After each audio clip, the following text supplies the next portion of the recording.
because then I feel like I'm not crazy. Yeah, if you're feeling anything and it's making sense to you, please heart it or thumbs up it or whatever you can do on the Facebooks, because it makes me feel like I'm not cuckoo. And if you would share it with your people, I would be so appreciative forever. Heart it or thumbs up it. All right, so it's working. Okay, cool. Hi guys. All right, so today I want to talk about the 5-statement process.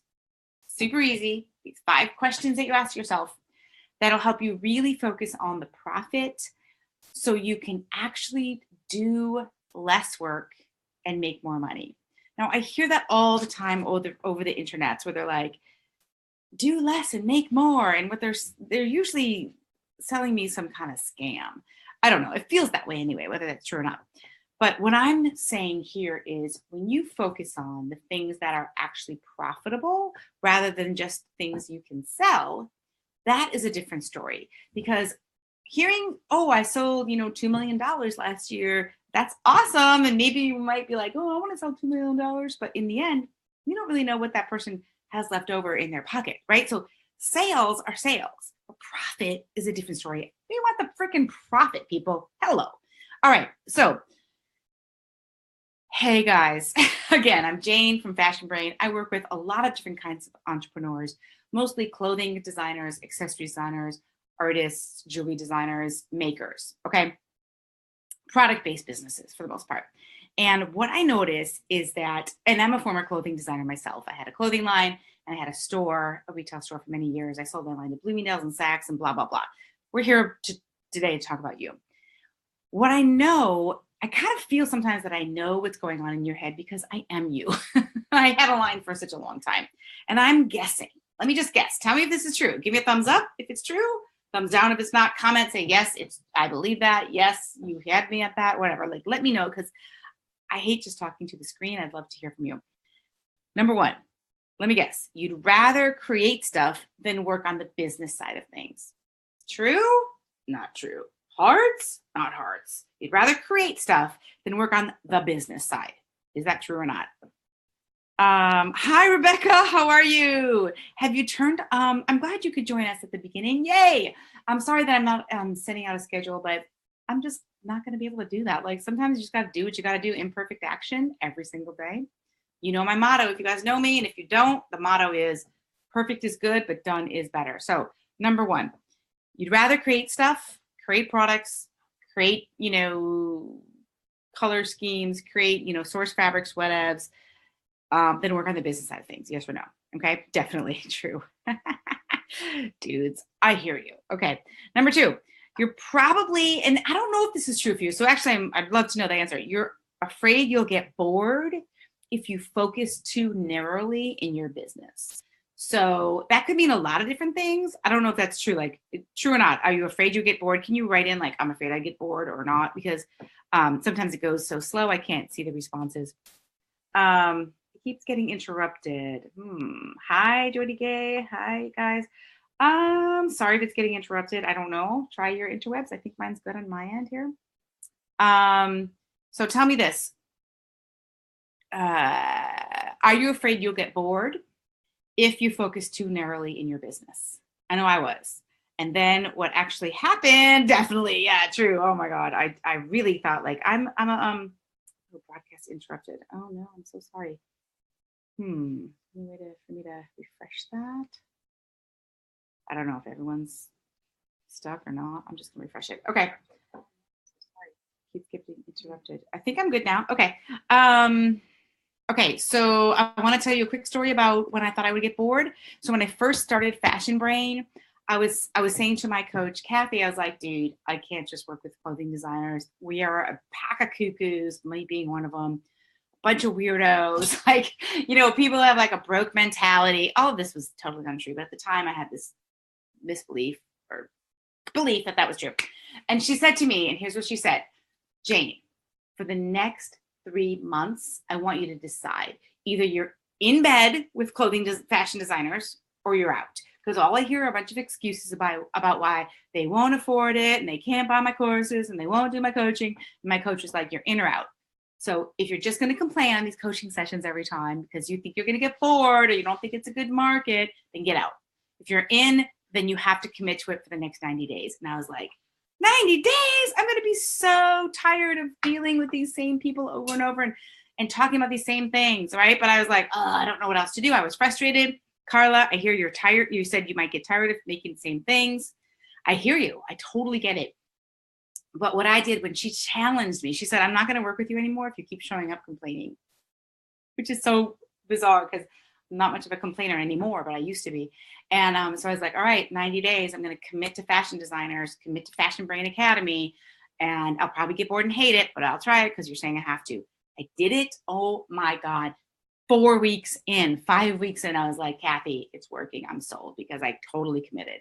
So yeah, so I get it. You're afraid you get bored if you focus too narrowly. The truth is you probably won't because you'll be creative in other ways, but that's a true fear. Okay, number 4. Let me guess. If you're anything like me, you're probably sick of working so hard and not making what you want to make in your business. You're designing, your product is great, you're making some money, you're getting some sales, but it's not where you want to be. Yes, no, hearts, no hearts. I don't want to put words in your mouth. I'm just curious, where are you with your business?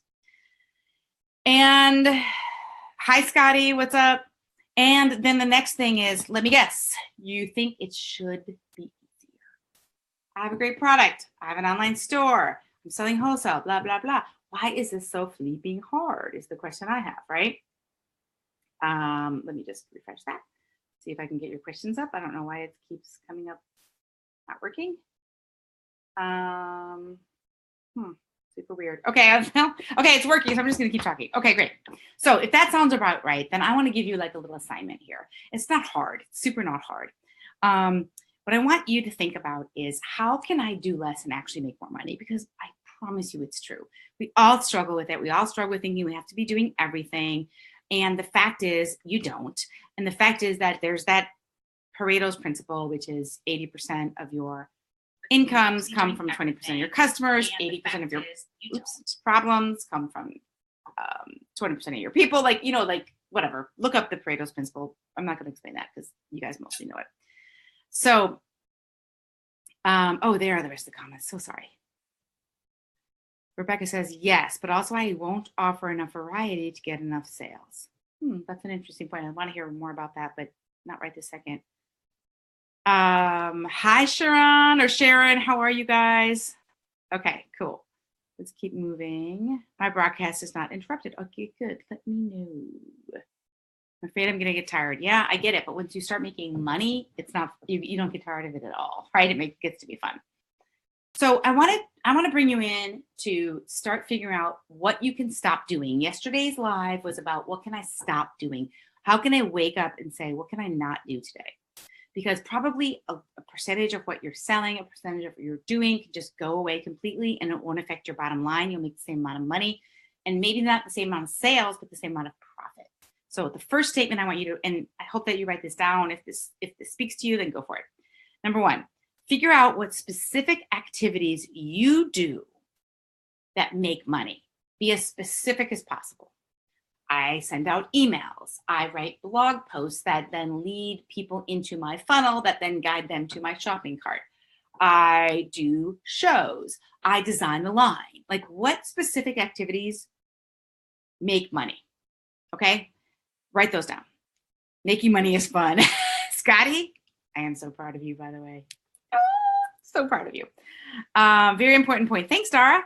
So what specific activities do you do that only you can do that actually bring in money? Okay. Yesterday we talked about stop doing everything, start delegating. Go watch that video from yesterday if you haven't already. Number 2, figure out then, number 2, what products are on your line that are the highest margins. Okay. Be as specific as you can and think about which products are profitable, not which are my best sellers. Okay. And when I work with, hi Jackie, hi guys, when I work with clients and my students in my courses and private clients, we focus a lot on where your sales coming from, what are your highest profit margin items. Okay. You need to know the difference because maybe you're selling a crap ton of, these, whatever skull shirts, but the profit margin is, 22%. That's not going to send your kids to college, right? and maybe you're not selling that much of this product, but the margin is super high, then you want to think about, could I sell more of the high margin items? So what are your activities that you do that make you money? Which are the products that have the highest margins? Those are our first two questions. Number 3, next, you want to think about and determine who is the customer that buys the high margin products. Okay, not who could I sell to, where the hell could I get money? More from a place of, who do I want to sell to? This high profit, when I look at the high profit items, where is this customer? What do they want from me? All right, so figure out what specific activities I do that bring in money. Number 2, figure out what products are your high margin products, not just your high sales, but your high margin. Where are the profits coming from in your business? Number 3, determine who is this customer who buys these high margin products. Number 4, match your activities from number 1, what do I do that makes money, with number 2 and 3. So match your activities. What activities do I do that are high product margins, high margin products? I keep doing that backwards, sorry. And the customer is the high margin customer. Number 4, only focus on this. Okay? What products? I'm sorry, I'm laughing so hard at a comment. Javier, what's up? Loves your shirt. He wanted me to tell you. Thank you. I love it too. That's awesome, Rebecca. So match your activities, your activities that make you money, with your high profit margin products and the customers who buy them. And number 5 is literally focus all your freaking attention on making these people really, really happy. Okay. The number 3 people who are your ideal customers, the people who get it, they like what you have, they can afford what it is, and they want to buy it. They don't ask for discounts, they share it with their friends, and they tell other people about it. That's your ideal customer, right? They're not a pain in the booty, and they understand it, they get it, and they buy it. That's your thing. So actually, I should have printed this out, but whatever. So what we have here is the 5 statements, and seriously write these down. If anyone's like typing at the time, type them in, because I'll do it later, but I don't have time right now. Obviously, figure out what specific activities you do that make money, period. Okay, not things you do that could make money, but what do you do that does make money? I don't know how to make Facebook work. Okay. What activities do you do that actually bring in money? Number 2, figure out which products are your high margin products, not high sales, high margin. Number 3, determine who is the customer that buys said high margin products. That person is your ideal customer. Okay. Match your activities from number 1, what activities make you money, with the high margin and high value clients. Okay. I'm going to call them clients because I think client is really a lot more true to what I think of as customer than customer. Okay. Match these. All right. And then focus all your fleeting attention on making these people happy. So if you have a bunch of customers who are really driving you nuts, or they're really buying their bottom feeders, and I don't mean that meanly, but meaning they're looking for the discounts and they're always like asking you, like, can you do this, or this is wrong, or blah, blah, blah. Why? Stop doing things that don't make you money. Stop focusing on products that are low margins or break-even products. Just because you've been doing it for a while, it doesn't mean you need to keep doing it. Does that make sense? I know that's hard to figure out. Thanks, Rebecca. You rock, dude. You rock. All right. So Dara, let's get to questions. Any questions you have about this or how to make this work in your business, please just type it in. I'll totally try to help you. Before I get to questions, I just want you to remember, you go through these 5 statements and you really do like a true, come to Jesus with yourself. As far as, gosh, I spend an awful lot of time with this or with that, and it's not actually profitable activity, or not very profitable, or maybe I just kind of hate it. Who knows, right?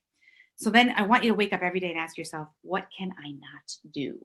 What does not need to be done? You know what? I've been selling this type of baby bib for years, and I realized the margins are low, and the people who are buying them are not really my customers. So they're always asking me for special favors, and they're driving me a little crazy. It's out. That product's out. Focus on the high margin products with the high value customers who get it. Okay. Now, you may have some products in your line that are very high profit, but you only can sell a few of them, in which case, that's not one to focus on. But most of you, if you look at your product line and you say, I have these 20 products, you're going to look at your top 3 or 4 margin products and see, can I scale these? I'm always featuring this product, which is medium margin. Why don't I just feature this one? Like number 4 in my number sales, of my most sales, or number 5, but they're much more profitable. Why don't I become known for these products, right? So that's what I'm trying to get to.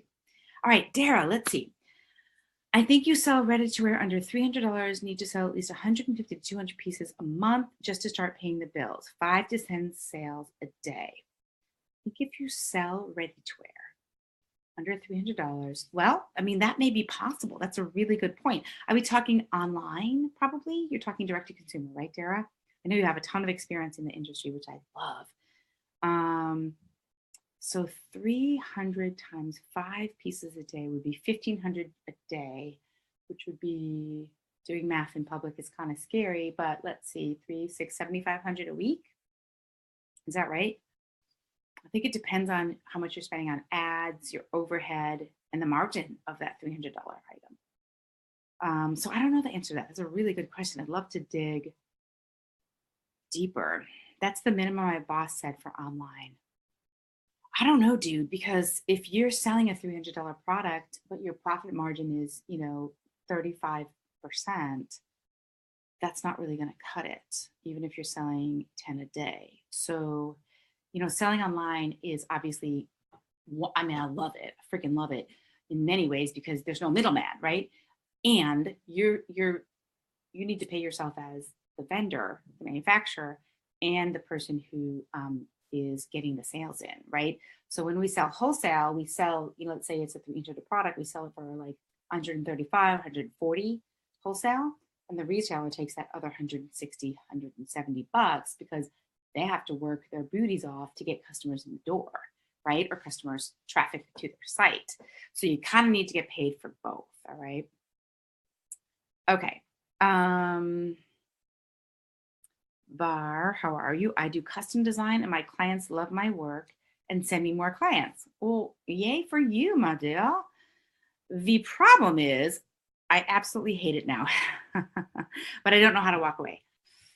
Ooh, that's a good question. Could you do a bridge job or a bridge business? I actually did a VIP session with somebody in your similar situation. She was making good money, but she was tired of the clients and she was burned out. So what she did was she changed her business model a little, and I'm not sure if this is efficient for you or a possibility, but if you think about what you like about the business, I like the money, right?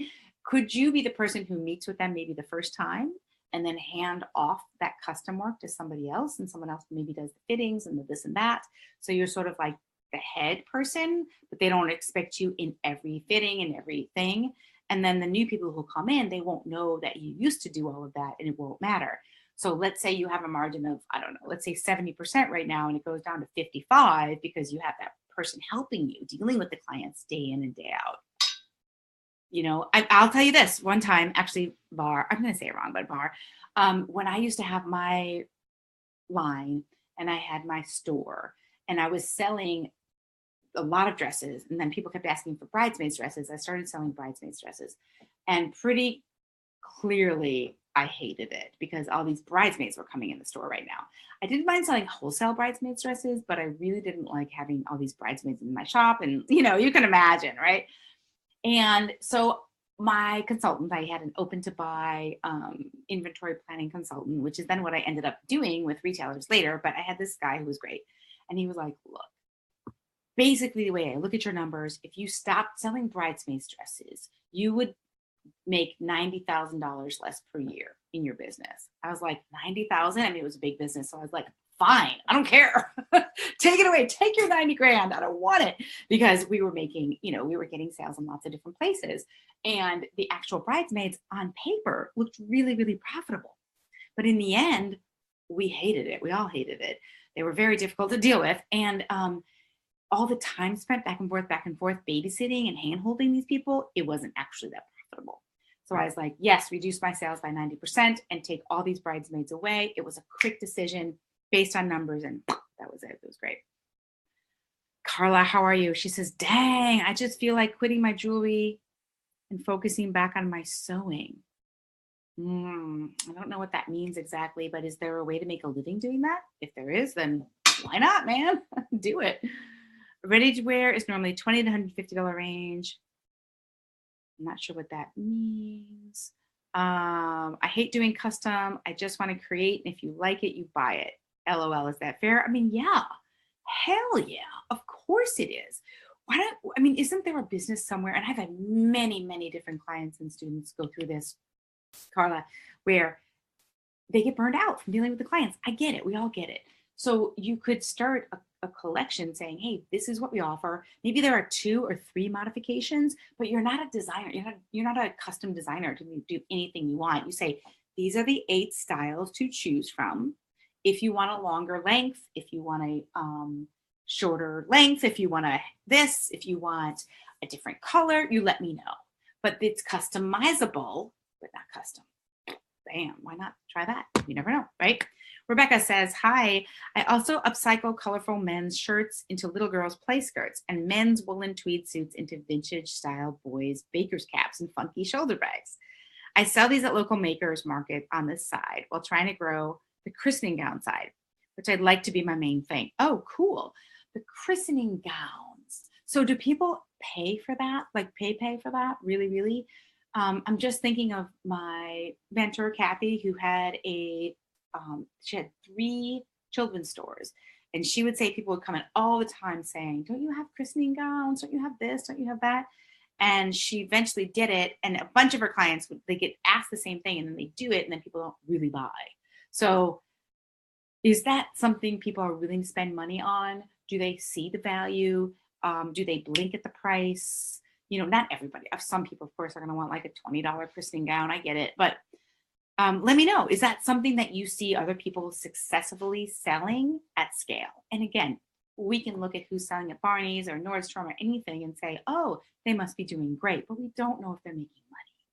We only know that they're in that store. We don't know if they're profitable.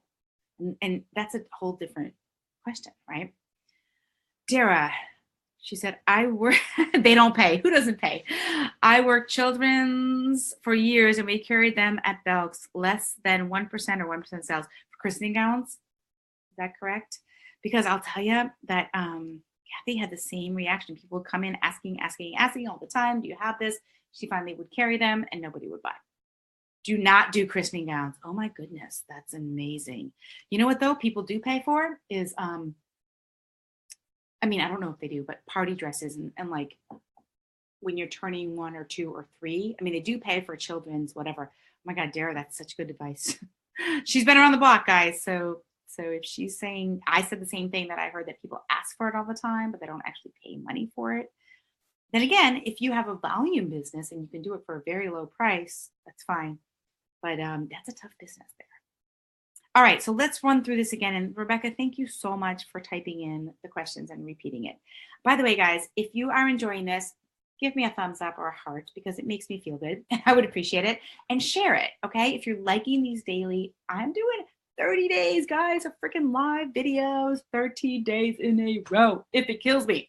If you like them or you think they're useful for somebody, share it, okay? Click the share button. And sign up for notifications. There should be a section. Thanks, guys. Oh, you know what? Seriously, like I don't know. I'm needy for the feedback. Rebecca says, maybe I should focus on upcycling being my main and the gown conversions on the side then. Dude, I don't know, man. I don't know. I find the christening gown thing. My first reaction was, oh, people don't buy that. And that's Dara's. She's like, do not do it. And she's trying to hook you up. So I don't know, hon. I don't know. Wow. Look at the guys. Thank you. Share this puppy. Share it with your people. Share it in groups you're in. Share it. I love talking to you. I will remember who's here now. Next time there's double the people, I see your name. Your question is going to be answered. I'm dead serious. Indra, how are you? You're so welcome. I love doing this, even though I hate it and I dread it. And I'm sitting here and I'm like, oh, don't make me do a Facebook Live.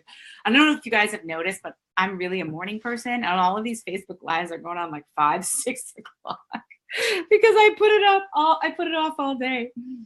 Sharon, how are you? Please, yeah, got rid of custom years ago. Just want to sew it, post and sell, but not a designer. Love all your info. Hey, well, I'm glad you love my info. I have a couple clients who they have a line that's ready to buy that is a little bit customizable, and they do custom and they charge a lot more. And some of them really love it. When it's not your whole business, it can be fun again. There's probably a reason you were doing it in the first place. You probably liked part of it in the first place, but then when you have too many, it's too much, right? It's like anything. Too much cake makes you feel sick. Too much exercise makes you hurt. Like too much of anything is ouchy. A good balance is what we like, right? Time today is awesome because I'm in Australia. Oh, you know what? Freaking I love Australians. I freaking love Australians. I gotta tell you, no offense to, where are you guys all from? Where are you from? Let me know. I don't know if you can see. I'm in Chicago. We have some serious snow out there. It looks like you can just see reflection. But yeah, we have some good snow and it's cold as beep. Cold as beep. And there's like snow everywhere. But again, yesterday's video, I did it when I was cross country skiing. I don't know if you saw that. I did it live and I was skiing while I did the Facebook Live. It was funny. But basically I did it because I wanted to, it just came to me to do it there. Like for some reason, I just like felt compelled to do it because I used to hate winter so much. Hate it. It's like I'm moving out of this town. I hate it. I hate it. I hate it. I'm gonna have to move because winter sucks and you get all slushy and you can't drive and the traffic is slow and right? And then I was like, okay, I can't move. Or I decided I shouldn't say I can't because of course I could. Like if I had to, I could have moved. I didn't want to move. Family situation, whatever. So I decided to figure out a way to reframe winter so it wasn't hideous for me because I was really depressed and sad. Maybe I had SAD, I don't know, SADD, but I really was depressed about winter. I would get real funk.